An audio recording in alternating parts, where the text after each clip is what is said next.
Se o cliente não te atende, o problema não é o cliente. O problema pode ser você. É isso que vamos falar aqui no vídeo 2. Então, estamos em uma série aqui de 3 vídeos do dia a dia de vendas. Então, já temos o primeiro vídeo aí semana passada. Hoje o segundo. Semana que vem encerramos essa série dos 3 vídeos. Hoje um tópico bem legal. Novamente, eu vou trazer aqui insights do meu dia a dia, o que já aconteceu comigo, o que ainda acontece comigo, que a gente vai corrigindo no meio do caminho, procurando sempre entregar e ser o melhor possível. Então hoje é um tema que gera um desconforto, mas é preciso a gente falar. Novamente, se o cliente não está te atendendo, cuidado, o problema não é o cliente. Então hoje eu quero falar sobre ser ignorado e ser relevante.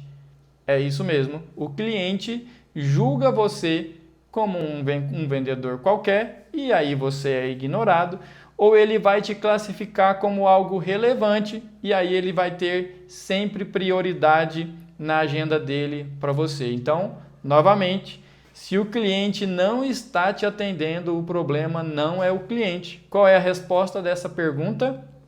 É porque você não está sendo relevante. E ele está, sim, te ignorando. Porque se ele não tem tempo para você, ele está com tempo para outro. E o que precisamos fazer é pegar o tempo que ele está dedicando para o outro e fazer com que ele dedique para nós esse tempo. E como podemos fazer isso? Deixando de ser insignificante e sendo relevante para o cliente.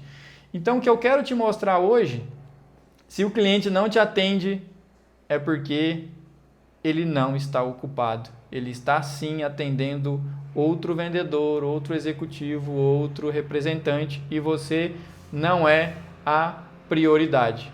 Agora eu preciso ser bem direto, te falar uma coisa que dói, mas é preciso para a gente mudar. Se você não é relevante para esse cliente, você não é relevante para o próximo, nem para o outro, você está sendo significante para um grupo pequeno de clientes, e aí você, para aumentar o seu ganho, o seu faturamento, a sua rentabilidade, você tem que ser relevante para todos. Como fazemos isso? Como deixamos de ser ignorado e passamos a ser relevante? O que eu faço? O que eu já fiz que funciona? Qual é a diferença entre ser ignorado e ser relevante? Quer que eu resuma isso em uma palavra? Valor. Entregue valor. Seja diferente. Faça diferença. Coloque as suas ideias. Aumente a forma de ele perceber o seu valor. Não apenas que você está levando o melhor preço, o melhor produto. Isso já ficou muito tempo para trás. Isso está fazendo você ser irrelevante. Nós precisamos ser relevante para ele. Ele tem que entender que estamos lá para mudar a realidade do negócio dele. Então, vou parar de olhar aqui minhas anotações e vou compartilhar com você. Vou até fechar essa tela aqui, para você. Viu? Fechei. Compartilhar a história real. História que eu já fiz, o que já aconteceu comigo e que eu deixei de ser qualquer um mais um para ter relevância. Sabe o que eu poderia te dizer, se você não está fazendo, para você começar a fazer?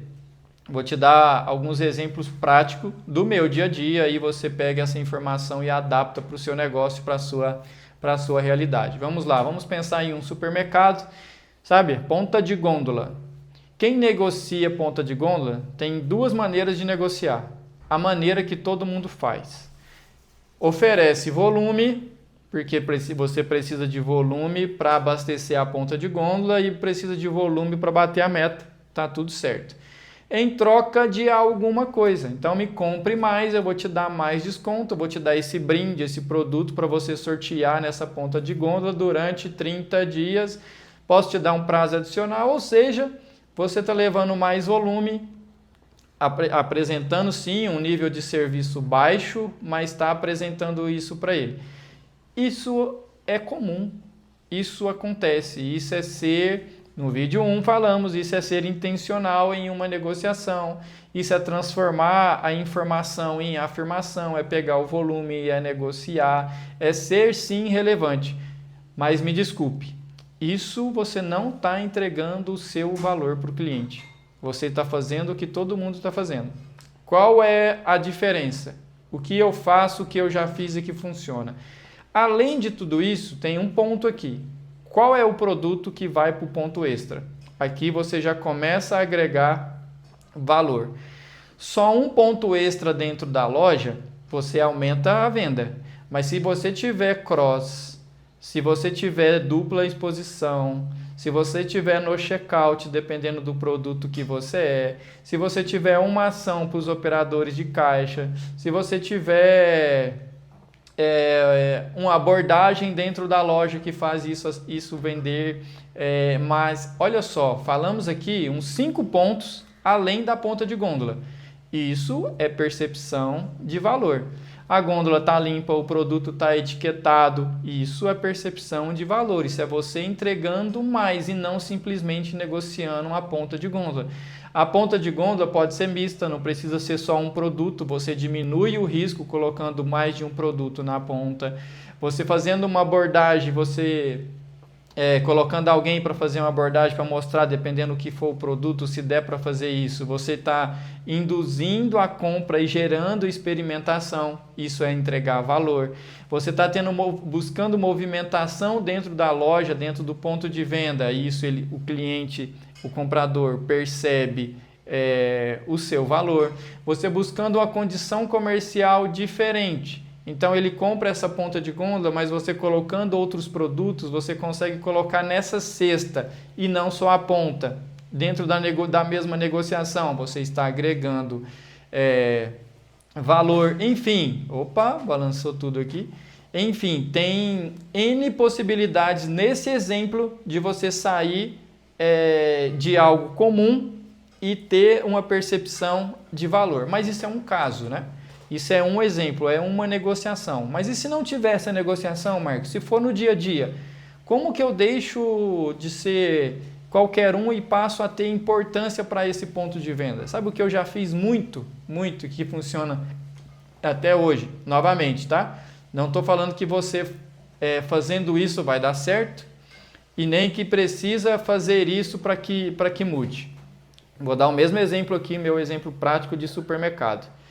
Várias vezes, quando o vendedor de varejo chegava em um supermercado, em uma mercearia, em uma loja, às vezes até pequena, e aí quando eu falo pequena, é de menos de 4 caixas aqui, tá? Só para exemplificar. Então, quando eu chamo de pequeno, é pequeno. Às vezes a pessoa nem caixa tem. Isso é um supermercado pequeno, é um varejo pequeno, tá?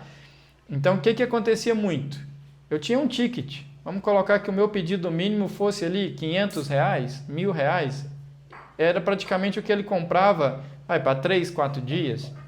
Ele não comprava de mim toda semana, mas eu estava lá toda semana, era a primeira diferença. Então, o que eu fazia?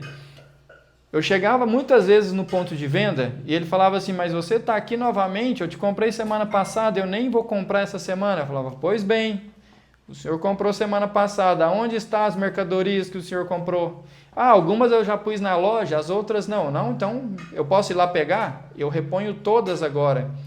Mercadoria no depósito não vende. Mercadoria para vender tem que estar na loja. Quando eu pego, se ele já tinha abastecido, olha só, pensa aqui comigo. Se ele já tinha abastecido as mercadorias que ele comprou e tinha mercadoria no depósito, quando eu pego a mercadoria no depósito e consigo colocar na loja, o que eu estou fazendo? Se o meu espaço era desse tamanho e ele abasteceu esse espaço, se eu peço para ele colocar todas as minhas mercadorias na loja e ele deixa, eu vou aumentar o meu espaço dos produtos que eu estou vendendo. Eu aumentando o meu espaço, eu ganho share dentro do negócio dele, eu ganho representatividade dentro do negócio dele, eu vou vender mais, ou no mínimo ter possibilidade de vender mais. O que eu fiz para isso? Ofereci o meu serviço, eu era remunerado para isso? Não. Ele comprava mais por isso? Não. Mas eu era intencional. Quando eu aumento o meu espaço, eu posso aumentar a minha venda. Então, se essa semana ele comprou 500, pode ser que na próxima semana ele vai comprar 600, porque você concorda comigo, se eu tenho o mesmo espaço na loja, eu vou vender sempre o mesmo tanto, mas à medida que eu aumento esse espaço, a minha venda pode aumentar, até porque se eu estou aumentando o meu espaço, vai chegar uma hora que alguém vai cair da prateleira, e esse alguém não vai ser eu, porque eu estou cuidando do meu espaço. Essa é uma maneira de eu ser relevante. Agora, Marcos, isso é muito fácil falar do cliente pequeno, porque ele não tem promotor, ele não tem repositor, você consegue levar isso no argumento. Então vamos dar um exemplo de um supermercado maior, e aí quando eu falo maior, eu estou falando de 5 a 9 caixas, tá? Não é o gigante, eu estou falando do médio. No médio essa estratégia funciona? Funciona. Só que ele tem repositor, ele tem estoquista, a empresa já manda um promotor para lá 2, 3 vezes da semana, ou seja, pegar a mercadoria do depósito e pôr na loja não vai ser minha obrigação mais, mas se eu fizer isso, o que eu preciso fazer nesse caso é só olhar se está tudo na loja. Está tudo na loja? Check. O que eu consigo fazer de diferente para esse cliente? Olha só, coisa simples, tá? A gôndola está limpa?